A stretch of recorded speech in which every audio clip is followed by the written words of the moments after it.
Welcome back to the Hot Mess to Awesomeness podcast, a show all about inspiring smart, busy women to put their happiness at the top of their to-do list. Join your host and life coach, Dion Thompson, as she chats with amazing women who have figured out how to make their happiness a priority, and more importantly, what it's really like to go from hot mess to awesomeness. And now, on with the show.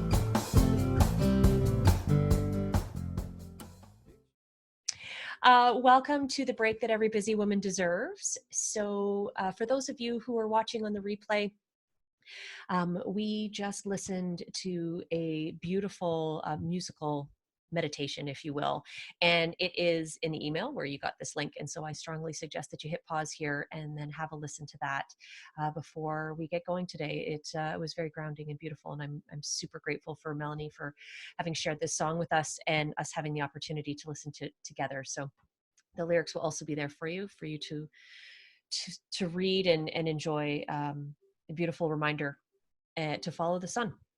So thank you. And with that, I'd like to introduce my guest today, Melanie Coulter, who, as I mentioned in my email this morning, I have known for a very long time. And due to the magic of Facebook and the interweb, we have had the opportunity to reconnect and do some fun things together. I joined in a vision board workshop, and I've had the pleasure of experiencing and enjoying the work that you're doing now, Melanie. So I will leave it to you to introduce yourself. Maybe just tell us a little bit about you, and then I will ask you a few more questions about well-balanced life. So welcome. Hi. Hi. Thanks for having me. Every day, as much as I can. Yeah, so I started basically just a Facebook page and a blog post. Like, I did so much learning. I've never done anything like that in my life. I still have so much to learn, and it's been a journey, but we're trying. So I have 2 birth children, and we adopted Gracie when she was about 2 years old. So I have wanted to adopt since I was 12. I had a friend whose parents actually split up. One had adopted 2 children from overseas, and mom adopted another son. And I just thought that was the most amazing thing. So that was my goal since I was 12 years old. And fortunately, my husband was open to the idea. So we ended up learning that there were a lot of children in care here in our own country. So the idea of going overseas stopped. After I had my second child, we had called Children's Aid to kind of start the process. And it was years to wait for a home study to be completed. So we decided to do that privately. We had our home study done within the 4-month period. We were finished in August and got the phone call in October about Grace. So it was pretty quick, but it was also a special needs adoption. So that's why things happened a lot faster than they normally would. You're supposed to take some classes and stuff too before you actually get placed with a child, where it was kind of backwards for us. Gracie came to our life, and then we took the classes and went from there. So Gracie she wasn't walking or talking. We didn't know if she ever would. And she has exceeded every expectation we possibly could have had. So she doesn't stop talking. She's moving around all the time. It's wonderful. And you wouldn't know it, but so she's diagnosed with autism, alcohol-related neurological disorder, MID, ADHD combined, and anxiety. I think that's it. So, but you wouldn't really know it if you saw her. She's adorable. She has a heart of gold. Anyone that's seen the videos knows her personality. So yeah, so we decided, actually, when we had gone through the adoption, though, our adoption worker had sent my name to other people who were adopting or had children with special needs in foster care, so that we could connect with them and kind of help them out through whatever struggles they were dealing with. So I just thought, you know what, why not do a blog where I can put everything there? If you're going for a diagnosis, especially of autism or whatever, you can just kind of click on whatever link in the resources section that fits your family and just kind of go from there. And then if they had questions, they could email me and we would connect that way. So it's kind of how it started. And did you did a lot of people connect with you through that? I mean, it makes sense to be packaging it up and being like, okay, everybody sort of asked the same question. So here's some basic information. Did a lot of people reach out to you through that? And it was interesting. They didn't actually reach out to me through the blog or through email, but I was connecting with people in person nonstop. And then I was able to say, oh, well, I have this web page. Here you go.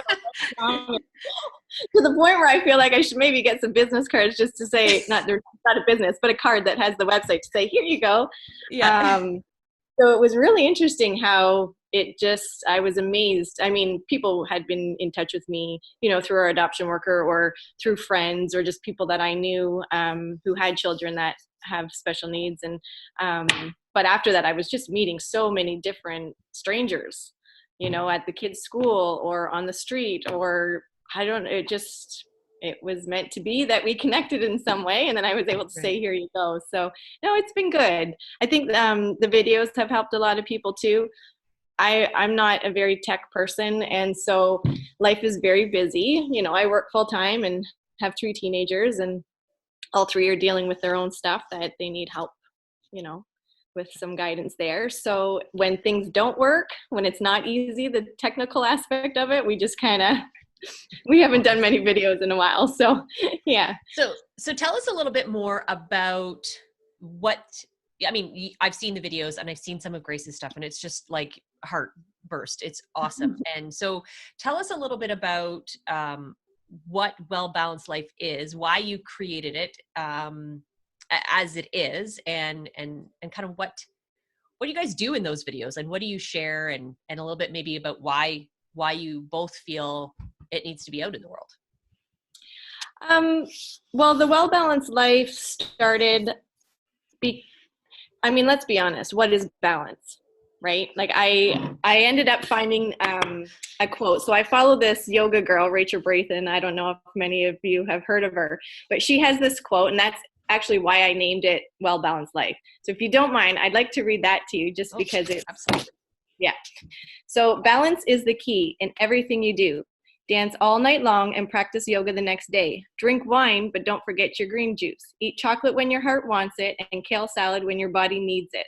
Wear high heels on Saturday and walk barefoot on Sunday.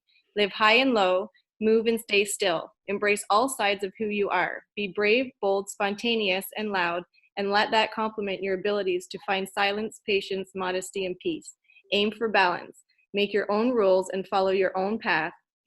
And don't let anybody tell you how to live according to theirs. Mm-hmm. So that's awesome. I know, I love it. So that's why we kind of came up with that name. And yeah, so right now, Gracie and I will just do some videos on certain topics. We do have a YouTube channel that has a few of those videos that we started and have stopped, but hopefully we'll get back into it. It started off where I was the one just kind of talking to parents, and now that Gracie is amazing at communicating and is so brilliant with some of the things that come out of her mouth, it just floors me with how she can explain why she's feeling a certain way or the challenges that she faces. And so I talked to her one day because even with the blog, I was struggling with what to write because it's not about me. It's about her and her siblings. And I didn't think it was fair to be like, I want to be as honest as I possibly can. I mean, it's not all, sunshine and roses, but I also didn't want to embarrass her by sharing certain aspects of things that she used to do and how far she's come. So I just sat down with Grace and we had a little chat, and we talked about how, this isn't something she has to do, but I think it would help a lot of other families out there. And she agreed. She thought it was a good idea. She's always wanted to be a YouTuber, so I thought this was a good compromise. And I was shocked actually at how shy she was behind the camera, because she is like so outgoing and loves to be videotaped and loves the attention. Like when we have family gatherings, she gets out her guitar and she makes up these songs on the spot that are hilarious. Like we are all in tears dying. So I was really surprised at how shy she was. But both of us, it's out of our comfort zone, I guess, doing it that way. And together we're making these videos, and she was really, really happy to see the positive response, and it made her feel really good to help other people. Oh, so that's kind of what it is. So with Well Balanced Life, I have a blog, wellbalancedlife.ca, and then the Facebook page, which I have an Instagram account, but I haven't actually figured out how to attach what we do in one area, and it just kind of goes on. Right. You know what I mean? Maybe if you're up sometime, you can help me with that. I'm sitting here going, oh, I can help you with that. I can help you with that. Yeah, absolutely. And I'm literally at home right now. So yeah. We'll talk about that later. Yeah. So, Facebook, YouTube channel, and then the blog. And then anybody can just email me at wellbalancedlife@rogers.com. That's the idea. If you can't find what you need on the blog, just send me an email, because every child is different, right? Mm-hmm.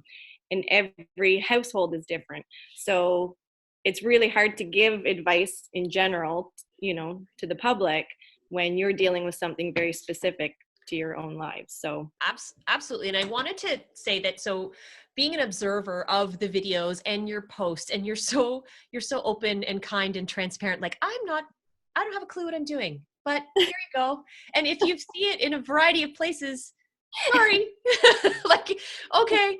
And the beauty that you're able to capture in those videos with Grace, and because she is so very good at explaining what is happening, I too have listened to her going, oh, okay, cool. Like when she was talking about that interview that she did at McDonald's and everything that went along with that, I was like, it's just like, I feel like connected to her, and I'm learning a lot because of, again, how you guys are both really authentic through this.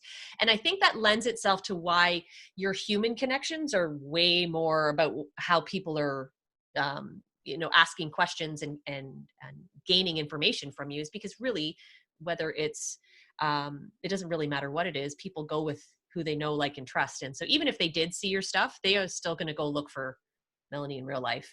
And because we are a community where everybody kind of knows someone who knows someone, it's not surprising that it's like, oh, I know her, and yeah, you can, this is, and then so on and so forth. So that makes complete sense to me. And again, just such a powerful way that you guys are sharing your knowledge. What is it what else, like, what do you do? I know you're in the education world. So for those individuals who are like, okay, so she's a mom of a special needs child, but what else do you bring to the table that puts you in a position to be able to answer a lot of these questions, knowing that every child is unique? Yeah. Well, I am an educational assistant, and I've been one for off and on for almost 20 years now. Wow. Maybe more. I've worked at the Ontario Early Years Center, and I've worked as an EA. Those were my three main gigs. But honestly, I probably learned more information on how to teach her because of her. Because as a parent, I know when you first get a diagnosis, at least for us, and I've heard from other parents, you get this diagnosis, you get a few pamphlets handed to you, and you're kind of on your own. Like, we left the doctor's office and we're like, well, what do we do now? Really, it's like getting a diagnosis of some illness, and then you're kind of left on your own to figure it out. So as parents, we read and read and read so much, go to workshops, go to conferences, like as much information as we can possibly get. That's what we end up doing. And then you burn out and you read some Hallmark books for a while where it's a happy ending. And you don't have to think very much. But yeah, so I mean, I did have some experience with special needs, obviously, but autism, to be honest, 16 years ago, it wasn't as well known as it is now. I worked with one student as respite before we knew Grace, and I think one student in a school, where now there's usually about a handful of kids diagnosed with autism in each school that I've been to. So yeah, things have changed, but we've learned over the years. And then now I've taken a leave from my job. This is kind of bizarre. So the board approved a leave from April until October, and I'm going to be a crisis worker at the hospital at GBGH in the ER there. So that starts April 1st. I've been off Right. work for now, which has been kind of nice to have some time at home before jumping into that. But now I get to jump into this fearful, I'll be working at the hospital and then have to worry about bringing that home to the kids and my parents who live with us too. So Right. yeah, so up and down of emotions about that right now. But And what would you say, I mean, going through this, obviously every day is new and every day brings with it its own challenges in and of itself. But what would you say is some of the biggest stuff you guys are going through? It could be with Grace or as a family. I mean, I know what that's like. You have sort of extended people in your home and it's not just managing you. Um, what, yeah, what would you say is really challenging you right now? right now, well, talking about disappointment, Deanna had mentioned that she watched Mel Robbins this morning, and I did too, and it was on disappointment. Gracie had, and you had mentioned Gracie's interview for McDonald's. She did such a great job at that interview, and I'm sure she had the job, like the owner had said, it was amazing, and she just had to call her references. And she even told me to come in on the Monday to get the orientation package so Gracie could do the orientation on Wednesday, the whole bit, right? So she's dealing with that disappointment. My oldest daughter's turning 19 on April 4th, so she's not going to have that big party. My son's always been pretty quiet. He's more of an introvert, so this is okay with him. He's kind of cool with that. My husband, he's had to go still work. He's an OPP officer in Midland. And so we're always kind of just worried every time he steps foot in the house of, make sure you take your shoes off at the door and go straight to the shower. And he changes before he leaves work into other clothes. And, just those little things that you have to think about all the time. But what's sitting with me right now is I saw a post from a friend who has a son diagnosed with autism as well. And I don't know why I didn't think of this before. I had talked to my husband about preparing the kids. I don't know how much, mine are teenagers, like I said, so they're getting a lot of this on social media as well. And we've been very open about it. And the unknown, like especially for Gracie, not knowing when she can go back to school has been so hard for her, not having that schedule. But the unknown, I just said to my husband the other day that I feel like I should be teaching the kids how to meditate. It's something that I've thought about for a while. But even if one of us were to get sick, if they know how to meditate, hopefully it will, learn to calm yourself and not panic and, all those things. Like, how much do we tell the kids? And then the post that I saw last night, which has been very upsetting for me to think about, was if one of them gets sick and they're in the hospital on their own. I'm going to start crying now. Especially for Grace, it would be really hard for her to understand why nobody can be there. Hopefully it doesn't hit the family, but you just never know, right? So how much do you prepare them? Do I mention that to them too? Do I prepare her that, if one of us were to get sick, you probably won't be able to have someone that like we can use technology, we can FaceTime, if whoever it is that's in there is well enough. But, this mom had just said her son would not understand at all. So when I think of my community, my fellow autism mamas, and that would be really, really hard for them. Their kids would have no idea what's going on. I mean, they're in a room with people full of, gowns and masks. And, not that I wanted to make this a real negative And it's down thing. That's what we're feeling right now. And you know what? I appreciate that. I don't know if it was the same post. It looked like a meme almost that I saw that a nurse friend of mine had shared. And it was more about, asking people to stay home and really putting things into perspective. But, if your child got sick, they would be gone and they would be there without you. And I was like, I didn't think about that. Right. Mm-hmm. And very much in my house. And so I've wrapped myself up in a bubble and I get it. And I'm not going anywhere. But then it was that, right. And it's an excellent question on how do we manage the unknown without layering it with fear? Mm-hmm. And I think this is a challenge for all moms in every capacity, at different times in our lives, we want to be preparing our children for all kinds of things. And I'm very much like if you're standing on the chair and I've told you to get down and you won't listen, I'll kick the chair. Like, that's me. So, that's not the way I think I'm going to be teaching this particular lesson. And I think it's maybe a conversation that needs to be explored within ourselves and further about, because we're all going to try to figure it out, and we're all going to fall on our faces, and we're all going to do it a different way. And there will be no right way, right? Because as you said, all children are unique. And everybody experiences things differently. And it also depends on how they see us, right? Like, I remember telling my daughter one day, I said, honey, mommy's doing the best I can. I'm not perfect. And she lost her mind. She's like, don't you talk about my mommy that way. My mommy is perfect. And I was like, oh, but here I am trying to make her not a perfectionist, because, that's my thing, right? So I'm like, let's get rid of that word.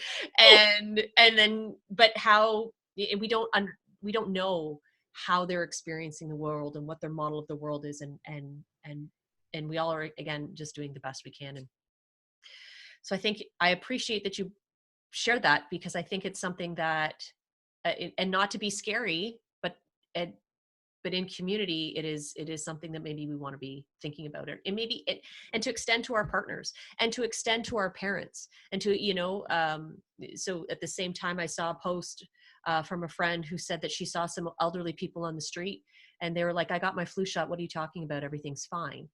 Because they're not on the internet, right? Mm-hmm. They're not watching the news necessarily, potentially. And if they are, perhaps they're just not appreciating it. A woman called my mother-in-law yesterday and said, can you come to my house and give me a haircut?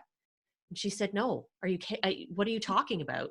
And she's like, well, my cleaning lady comes in and so comes in. Why can't you come in? And she's like, no. And of course, my mother-in-law is the most outspoken person I've ever met on the planet. And she laid into this 81-year-old woman. And the woman's like, you sound angry. She's like, fucking right, I'm angry. Like, this is some serious stuff. And I'm like, okay. But I think it's a reminder that even in our bubbles, there's still a lot of not unknowns, but there, as much as we'd like to control, there's still so much that's out of our control. So again, thank you for that. And I know there's no answer. Like, there's no like, we have decided and here we are, then that's it, and it will end there. No. Well, I think this goes along with, you had asked me to share my thoughts on the whole homeschooling schedule sort of thing of the day.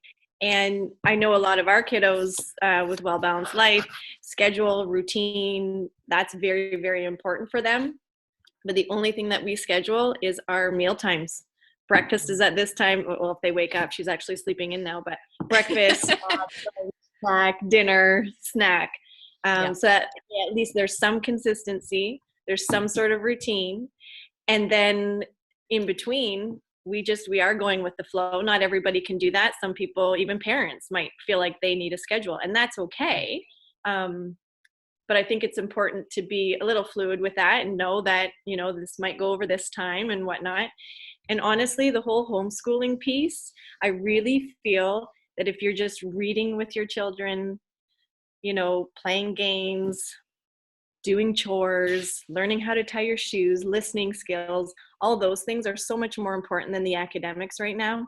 Right. We have so many kids that are in the school with mental health issues now. It is unbelievable how much that has just skyrocketed.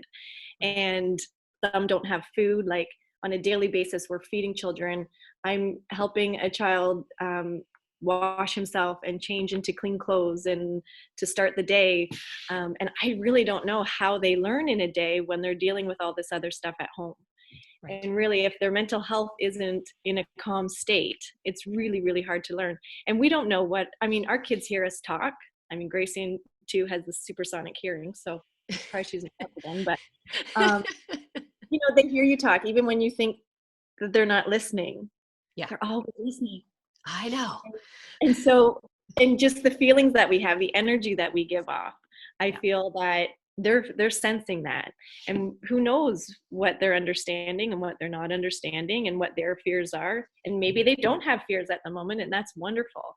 I think if you can keep your home as calm as possible and do things that they will remember forever, the family time that you get together, that's more important than the academics right now. Absolutely. I mean, I've said for a long time, I mean, as far as 21st century skills go, which is, what everything is moving towards, content is irrelevant. Like you think about like Waldorf School of Learning, like a child says, I'm really interested in apples. Great. I can cover every subject on the planet and only talk about apples. Exactly. And so my daughter right now is really interested in directing a play. So I'm super grateful. I know actors on this call and directors who are my friends and be like, let's ask them questions. Let's go talk to these people. And then let's make sets. And let's, and I said to my brother today, I'm like, if I do nothing except talk about Into the Woods with this girl for 4 months, I'm happy, because that whole idea of teaching, Mm-hmm. right? I need flow, I need rhythm, and I need structure. Yes. But I'm not going to lesson plan. It's not going to happen. Now, for the moms that can, I'm like, you exist so I can exist, and I exist so you can exist, right? This is how this works. So I know there's a teacher friend of ours, and she like opened up her Prodigy math app class to every single child that wanted to join. I'm like, great, you can have both my kids and I'll get them on the app, but you're still there. I don't have to be the one to go, this is how the app works and this is how I do this, and that kind of thing. So I love it's taking a village. And that's what I'm holding on to. And I'm really grateful for my village, because you're all here. Don't be surprised if you get a Zoom call from my daughter asking you a question. So, and I really appreciate that you shared that, Melanie, from being, say, like an insider, right? So you have that knowledge of really from an EA's perspective. And I'm not saying it's, different than teachers, but I value it deeply. My mom is a retired EA, and the experiences that you have with children and what you see, your perspective is different, and I value it greatly. So thank you for that.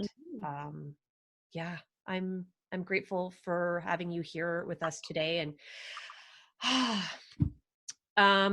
I was going to say, do you have any words of wisdom? But I mean, if you have more to share, please do. But I think that what you had shared about just experiencing life with your family in a way that feels calm and connected, I think that's really crucial right now. I think you nailed it. Kids, man, they are excellent mimics and terrible interpreters, and they are going to feel the energy, and they're going to hear the words and figure out what they mean on their own, in their own way. So if we are being the people we'd like them to be, then I think we'll all benefit. Personally. Anyway, thank you.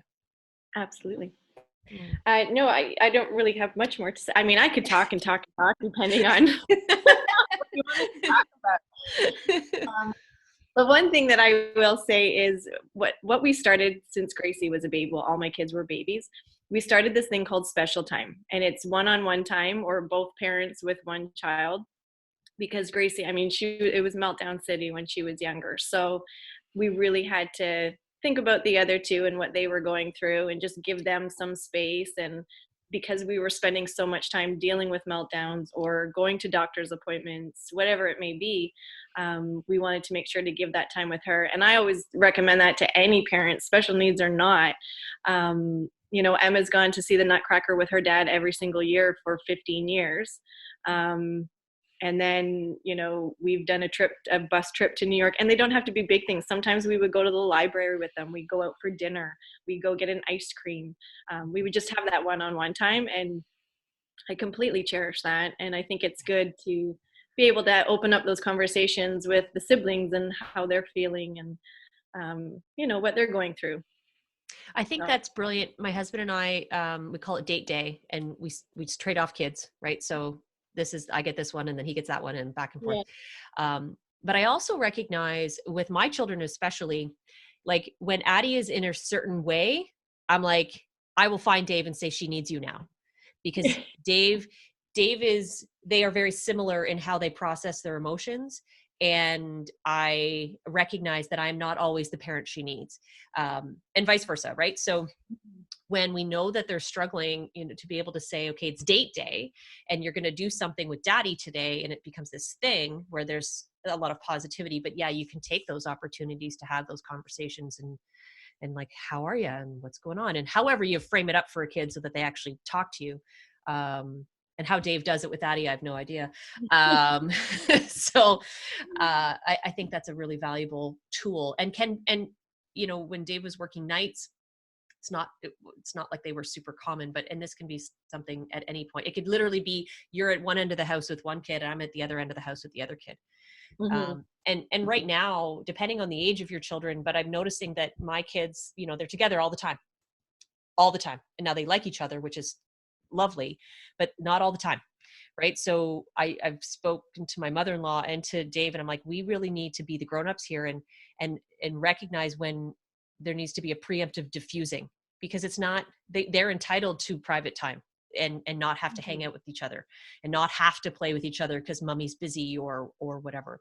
So to be able to grant them their own private space in a house where we're literally on top of each other, I think that's kind of important right now too. So date days can still happen. They're just not they're not at a restaurant or going to a show. Right. That's so right. Yeah. Awesome. In the backyard or yeah, exactly. I think Dave he was golfing with Lucy in the living room, and then Addie was playing Barbies with her grandmother in the other room. And I'm like, this is perfect. Right. And nice. I was in the middle, literally right here doing this. So oh, that's great. Awesome. Oh, does anybody have any comments, questions for the fabulous Melanie? I mean, I'm going to share all of the ways to connect with her. And if you, because this is how it works, right? So if you know of anybody that maybe would benefit or be interested in some of the wealth of knowledge that she has to share, I think that would be fabulous.